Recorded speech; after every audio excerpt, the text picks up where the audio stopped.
That was one of the biggest challenges I had with my PhD, was that, especially when you're writing ethics applications and writing things prospectively, you don't know what things are going to look like, and that can be really hard. You have to make a best guess of what it could look like. And even writing the fellowship now for the intervention, working out costings and things, it's like, what could this look like? Doesn't mean it's going to look like that. Probably won't look like that, but you've got to, that's quite a key challenge of doing co-design, and that you don't really know, especially if you or even co-production to probably a greater degree, because it's got even more you're handing over even more power to other people, as it were.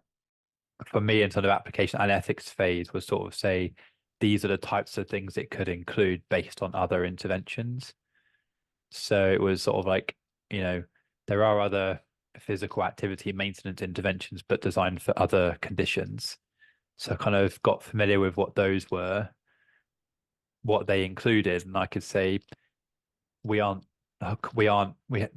the decisions on this will be made in the co-design, but based on other interventions, these are the types of things it could include, and this is how it could look. And I think that went to the application phase and to ethics as well. And I think it probably just gives them a little bit more confidence, like you kind of know what you're on about.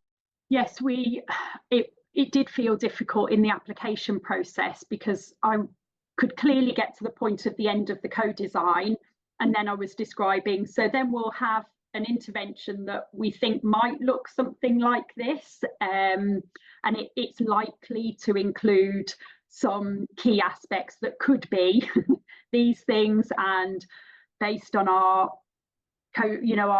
public involvement through the proposal development, we think that individual delivery is more likely than group, but that's to be determined. So I did have to present it with a lot of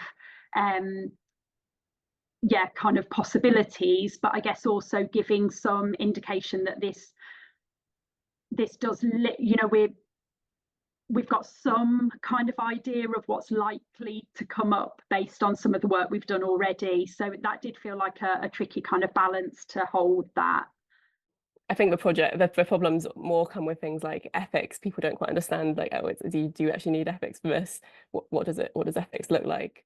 Explaining to the third parties when you're writing the ethics, actually not being able to give all the answers of, like, they say, what will you actually be doing, and you kind of have to say, I'll be doing these workshops, and then I don't actually know what will be produced, what kind of questions I'll be asking, because that will evolve out of the first step. It was kind of really difficult to write this grant, because they asked for the outputs, and I can't really tell them what the output will be. I'll say I'm going to try and create some kind of stigma reduction intervention, and I can give examples from other contexts of what that might look like, but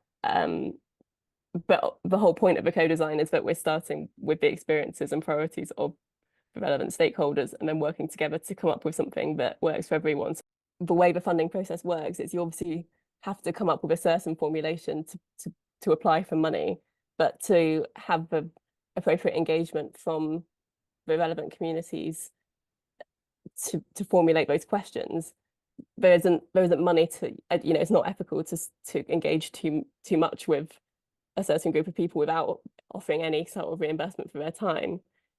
But then it's a bit of a catch-22, because you can't do that engagement until you've already got money, at which point you have to have already got some of the questions, and it's sort of perhaps slightly compromising the full power sharing that is inherent in co-design.